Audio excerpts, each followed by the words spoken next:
Baik Ibu, nama saya Meldi Anandian. Saya dari kelas 2020F. Saya akan menjawab soal nomor 1 sampai nomor 5 mata kuliah strategi pembelajaran. Nomor 1, apakah hal utama dalam sebuah pembelajaran? Dalam sebuah pembelajaran ini, seorang guru harus mampu menjelaskan dan mempersiapkan diri untuk mengikuti kegiatan belajar mengajar di kelas. Dan bagaimanakah cara guru agar anak didiknya bisa membaca? Misalkan di sini ada seorang siswa yang tidak mampu membaca dan ada juga siswa yang bisa membaca. Sehingga disinilah guru harus mempersiapkan diri bagaimana caranya supaya anak didik benar-benar bisa membaca. Yang ke B, konsep dan hakikat pembelajaran. Konsep dan hakikat pembelajaran ini bertujuan agar siswa lebih memahami suatu konsep strategi pembelajaran dan pada hakikat pembelajaran adalah interaksi timbal balik antara guru dan peserta didik dalam proses belajar mengajar yang dinamis supaya peserta dapat melakukan perubahan dalam pengetahuan dan tingkah lakunya. Soal nomor 2, A. Jelaskan pemahaman kamu tentang hakikat belajar mengajar. Menurut pemahaman saya, kegiatan belajar mengajar itu sangat penting bagi peserta didik karena suatu kondisi yang dengan sengaja diciptakan. Gurulah yang menciptakan guna membelajar anak didik.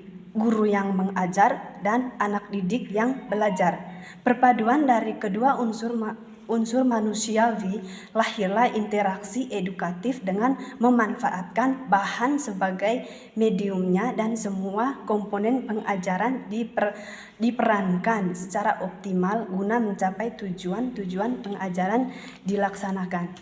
Nah, tujuannya di sini adalah pengajaran akan tercapai bila anak didik berusaha aktif untuk mencapainya. Keaktifannya tidak hanya dituntut dari segi fisik, tetapi juga kejiwaan. Bila fisik saja yang aktif, kemungkinan besar tujuan pembelajaran tidak tercapai. Yang ke B, jelaskan klasifikasi strategi pembelajaran, jelaskan klasifikasi strategi belajar dan mengajar. Pengklasifikasikan dimaksud untuk dapat digunakan sebagai kerangka acuan guna memahami dan memiliki secara lebih serta menggunakan cara efektif dalam penciptaan sistem belajar mengajar dan memahami sistem pendekatan belajar mengajar berdasarkan aspirasi dan pandangan hidup masyarakat. Yang ketiga, sebut dan jelaskan kembali macam-macam strategi pembelajaran. Yang ke-1, strategi discovery learning adalah teori belajar yang didefinisikan sebagai proses pembelajaran yang terjadi bila pelajar tidak disajikan dengan pelajar dalam bentuk finalnya, tetapi diharapkan mengorganisasikan diri. Yang kedua, strategi inquiry. Dalam strategi inquiry learning ini adalah sebagai pembelajaran yang mempersiapkan situasi bagi anak untuk melakukan eksperimen sendiri.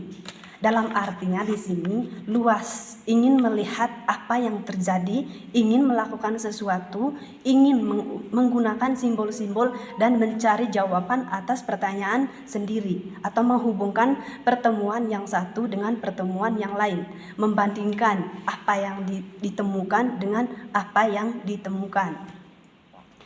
Yang ketiga, strategi problem based.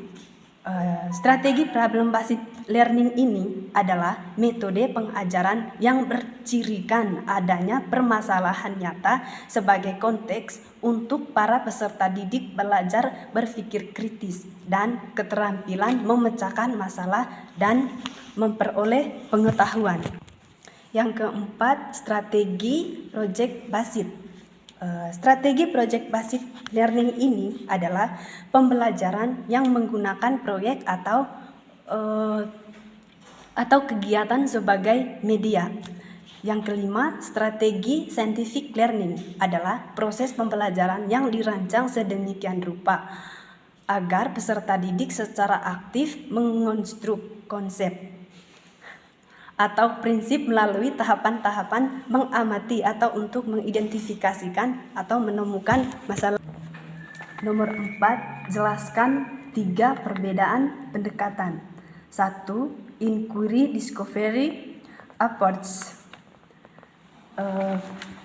Dalam sistem belajar mengajar ini, menggunakan pendekatan ini, guru menyajikan bahan atau materi pelajaran, tidak dalam bentuk yang final atau hasil akhir, tetapi para siswa atau peserta diberikan kesempatan untuk mencari dan menemukan sendiri dengan menggunakan teknik pendekatan pemecahan masalah. Yang kedua, expository approach. Pendekatan expository ini menekankan pada penyampaian informasi yang disampaikan sumber belajar kepada warga belajar. Artinya, melalui guru dapat menyampaikan materi sampai tuntas. Pendekatan ini juga tepat digunakan apabila jumlah warga belajar dalam kegiatan belajar itu relatif banyak. Materi yang ketiga, Mystery Learning Approach. Pendekatan belajar mengajar dengan menitik beratnya pada penguasaan materi atau bahan pelajaran secara tuntas atau belajar tuntas pada diri sendiri. Yang kelima, sebut dan jelaskan kembali 12 jenis metode pembelajaran. 1. Metode ceramah. Metode ceramah adalah salah satu metode pembelajaran yang bersifat konvensional karena guru menyampaikan materi kepada siswa secara lisan. Yang kedua, metode diskusi. Metode diskusi, namanya metode ini selalu mengutamakan aktivitas diskusi yang melibatkan para siswa untuk belajar atau memecahkan masalah. Penerapan metode diskusi biasanya dilakukan dengan membuat kelompok diskusi yang bertuntas membahas sebuah masalah. Yang ketiga, metode demonstrasi. Metode demonstrasi merupakan metode pembelajaran yang dilakukan dengan cara praktikum agar siswa bisa melihat dan mempraktikkan secara langsung materi yang sedang dipelajari. Metode demonstrasi ini memang lebih menarik serta membuat siswa lebih fokus pada materi pembelajaran. Yang keempat, metode ceramah plus. Metode ini sebelumnya mirip dengan metode ceramah. Pada umumnya, tetapi untuk metode ceramah plus biasanya disertai metode lainnya saat menyampaikan materi seperti diskusi, tanya jawab, demonstrasi, dan latihan atau feedback antara pengajar dan murid. Yang kelima, metode resitasi. Metode resitasi biasanya mengharuskan siswa membuat sebuah resume atau tentang materi yang telah disampaikan oleh guru, di mana resume ini tersebut ditulis pada kertas menggunakan kata-kata dari setiap siswa sendiri. Yang keenam, metode eksperimen. Metode eksperimen ini dilakukan melalui kegiatan percobaan atau praktikum di laboratorium agar siswa bisa melihat secara langsung materi pembelajaran yang sedang disampaikan. Biasanya dapat berupa ilmu pengetahuan alam atau sains dan sebagainya. Yang ketujuh, metode karya wisata. Metode karya wisata ini metode yang menggunakan tempat atau lingkungan tertentu yang mempunyai sumber belajar untuk siswa. Namun, penerapannya ini perlu memperoleh pengawasan secara langsung dari guru, misalnya musim atau alam. Yang kedelapan, metode latihan. Metode ini merupakan metode pembelajaran yang dilakukan dengan melatih keterampilan kepada siswa dengan merangsang atau memanfaatkan membuat sesuatu. Biasanya setelah penjelasan murid atau diuji oleh beberapa pertanyaan. Misalkan di sini ada seorang siswa yang belum bisa membaca. Di sini juga guru meminta siswa untuk melatih secara berulang-ulang, dan di sini juga siswa bisa dilatih sendiri, teman atau dari guru. Yang kesembilan, metode perancangan. Metode perancangan ini siswa akan dirancang agar mampu membuat sebuah proyek yang nantinya akan diteliti. Dapat berupa rancangan, skema, data, grafik, dan lain-lain. Metode ini banyak digunakan juga program khusus ke jurusannya. Yang ke-10, metode debat.